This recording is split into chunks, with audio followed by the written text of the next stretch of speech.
আসসালামু আলাইকুম রহমতুল্লাহি ওয়া বারাকাতুহু। আইসিটি জোনের পক্ষ থেকে নতুন আরেকটি টিউটোরিয়ালে আপনাদের সকলকে ওয়েলকাম জানাচ্ছি। মাদ্রাসায় কর্মরত শিক্ষক কর্মচারীদের ইএফটি আবেদন করার লক্ষ্যে কার্যক্রম সেটি চলমান রয়েছে এবং ইএফটি কার্যক্রমে যে সকল শিক্ষক অথবা কর্মচারীর সনদ বাংলায় রয়েছে, বিশেষ করে মাদ্রাসা থেকে যে সকল শিক্ষক কর্মচারী পাশ করেছেন তাদের সনদ কিভাবে ইংরেজি করবেন অনলাইন আবেদন করার মাধ্যমে, আমি সে ব্যাপারে আজ আপনাদেরকে জানাবো। চলুন আমরা সরাসরি সেখানে চলে যাই। সর্বপ্রথম আপনারা মাদ্রাসা বোর্ডের ওয়েবসাইটে যাবেন। আমি সেভ করে আছে, আমি চলে যাচ্ছি মাদ্রাসা বোর্ডের শিক্ষা বোর্ডের ওয়েবসাইটে যাবেন bmeb.gov.bt। আপনি এখান থেকে নিচে আসলে দেবেন অনলাইন সেবা 1, এখান থেকে ই ফাইলিং অপশনে আপনি ক্লিক করবেন। এরপর আপনি এরকম একটি ইন্টারফেস দেখতে পাবেন, এখান থেকে আপনি জাস্ট ডকুমেন্টের উপরে ক্লিক করবেন। এরপর আপনার সামনে এরকম একটি ইন্টারফেস আসবে যেখানে আপনি দেখতে পাবেন ইনস্টিটিউট লগ ইন প্যানেল, অর্থাৎ এখানে প্রতিষ্ঠানের ইউজার আইডি এবং পাসওয়ার্ড দিয়ে লগ ইন করতে হবে। সেই ইউজার আইডি এবং পাসওয়ার্ড দিয়ে লগ ইন করবেন। যদিও এই ইউজার আইডি পাসওয়ার্ডটি আপনার কাছে থাকবে না, এটা আপনাকে প্রতিষ্ঠান প্রদানের মাধ্যমে আবেদনটি সম্পন্ন করতে হবে। অর্থাৎ আপনি যে প্রতিষ্ঠান থেকে দাখিল, আলেম, ফাজেল, কামেল পাশ করেছেন সেই সংশ্লিষ্ট প্রতিষ্ঠানের মাধ্যমেই আপনার এই আবেদনটি সম্পন্ন করতে হবে, যেটি অন্যান্য বোর্ডের ক্ষেত্রে কিন্তু এরকম হয় না।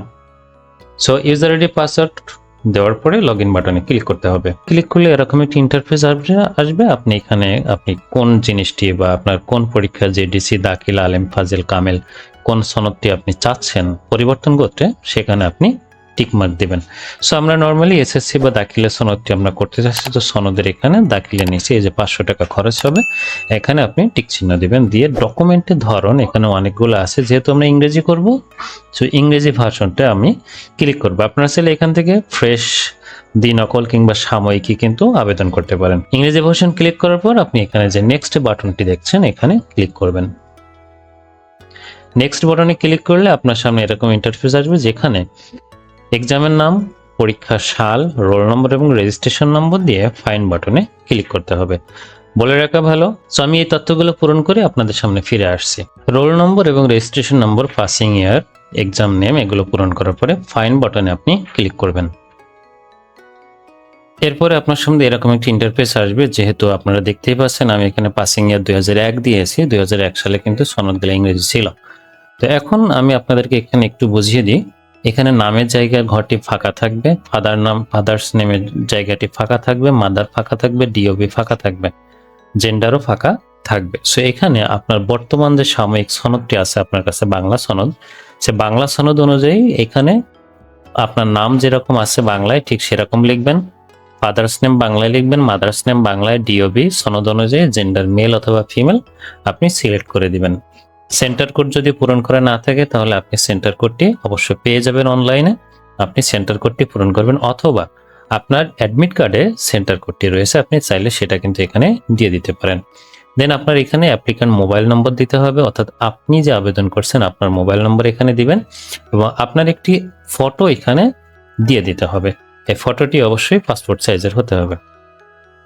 এরপরে প্রার্থিত ইংরেজি নাম, এই দুইটা জিনিসই হচ্ছে আসল। এখানে আপনি যে নামটি সংশোধন করতে চাচ্ছেন, অর্থাৎ বাংলা থেকে ইংরেজি করতে চাচ্ছেন, সেই নামটি এখানে আপনার নাম এবং বাবার নাম এখানে লিখে দিবেন, কারণ ওই সময় মায়ের নামটি সনদে যুক্ত করার কোনো অপশন ছিল না, সুতরাং এনারাও সনদে মায়ের নামটি দিবেন না। সো এটা অবশ্যই আপনি ইংরেজিতে দিবেন। দেওয়ার পরে আপনাকে অ্যাডিশনাল কিছু তথ্য এখানে পূরণ করতে হতে পারে, যেমন রোল নম্বর, রেজিস্ট্রেশন নম্বর উপরে দিয়েছেন, সেশনটা আপনাকে দিতে হতে পারে, কেন্দ্র কোড বা সেন্টারটি আপনাকে দিতে হতে পারে, দেন গ্রুপটা আপনাকে সিলেক্ট করে দিতে হবে, জেলাটা আপনাকে সিলেক্ট করে দিতে হবে এবং থানাটা আপনাকে সিলেক্ট করে দিতে হবে। দেওয়ার পরে আপনার কাজ, বাংলা ভার্সনের কপি আবশ্যক। আপনি এখানে আপনার বর্তমান যে বাংলা সাময়িক সনদটি রয়েছে যেটি বাংলায় লেখা, সেটি আপনি এখানে স্ক্যান করে এন্ট্রি করে দিবেন, ইনসার্ট করে দিবেন। আপনি চাইলে এই সনদটির সাথে আপনার যদি এনআইডি এবং সনদের ভিতরে নামের ক্ষেত্রে কোনো ভুল না থাকে সেক্ষেত্রে এনআইডিটাও সংযুক্ত করে দিতে পারেন। এগুলো করার পরে আপনি এখানে জাস্ট সাবমিট বাটনে ক্লিক করলে আপনার আবেদনটি মাদ্রাসা শিক্ষা অধিদপ্তরে বা মাদ্রাসা শিক্ষা বোর্ডে গিয়ে জমা হবে। এরপর দ্বিতীয় অপশনে আমি যেতে পারছি না, কারণ আমার কাছে আসলে সেই তথ্যগুলো নাই। দ্বিতীয় অপশনে আপনাকে পেমেন্ট অপশন আসবে, আপনি জাস্ট পেমেন্টে ক্লিক করলে আপনাকে সোনালী সেবা অনলাইন পেমেন্ট গেটওয়ে সিস্টেমে নিয়ে যাবে। আপনি চাইলে সেখান থেকে নগদ, বিকাশ, রকেট অথবা অন্য যে কোনো অনলাইন পেমেন্ট মাধ্যমে পেমেন্ট করতে পারবেন। পেমেন্ট করার পর আপনি পেমেন্টের যে কপিটি, রসিদটি, সেটি আপনি সংগ্রহ করবেন। সংগ্রহ করে আপনার এখানে রেখে দিবেন এবং আবেদনটি করার পরে আপনার ফোনে একটা ইউজার আইডি এবং পাসওয়ার্ড যাবে। আপনি চাইলে সেটা ব্যবহার করে আপনার আবেদনের যে কপিটি, সেই কপিটি সংগ্রহ করতে পারেন, অথবা যে প্রতিষ্ঠান থেকে আপনি আবেদন করেছেন সেই প্রতিষ্ঠান কিন্তু আপনার আবেদন কপিটি ডাউনলোড করতে পারবে। ইউজার আইডি, পাসওয়ার্ড ব্যবহার করে আপনি আপনার আবেদনের অবস্থা কোন পর্যায়ে রয়েছে সেটি আপনি কিন্তু মাঝে মাঝে চেক করে দেখতে পারেন। তো মোটামুটি এভাবেই কিন্তু মাদ্রাসা শিক্ষা বোর্ড থেকে যারা এসএসসি, যারা দাখিল, আলিম, ফাজিল কিংবা কামিল পাশ করেছেন এবং যাদের সনদে বাংলা রয়েছে, ইংরেজি করতে হবে, তারা এই প্রসেসে যে কোনো পরীক্ষার সনদটি ইংরেজি করে নিতে পারবেন। এই সংক্রান্ত কোনো প্রশ্ন থাকলে কমেন্ট বক্সে আপনার জন্য খোলা রইল। আপনি চাইলে আপনার মূল্যবান কমেন্ট করে আপনার প্রয়োজনীয় তথ্যগুলো জেনে নিতে পারবেন। আমি সর্বদা চেষ্টা করব আপনাকে সহযোগিতা করার জন্য। আজ এ পর্যন্তই। সকলে ভালো থাকবেন, সুস্থ থাকবেন। ভিডিওটি ভালো লাগলে অবশ্যই লাইক, কমেন্ট এবং শেয়ার করার মাধ্যমে অন্যকে জানার সুযোগ করে দিবেন। সকলের কাছ থেকে আজকের মতো বিদায় নিচ্ছে। আসসালামু আলাইকুম।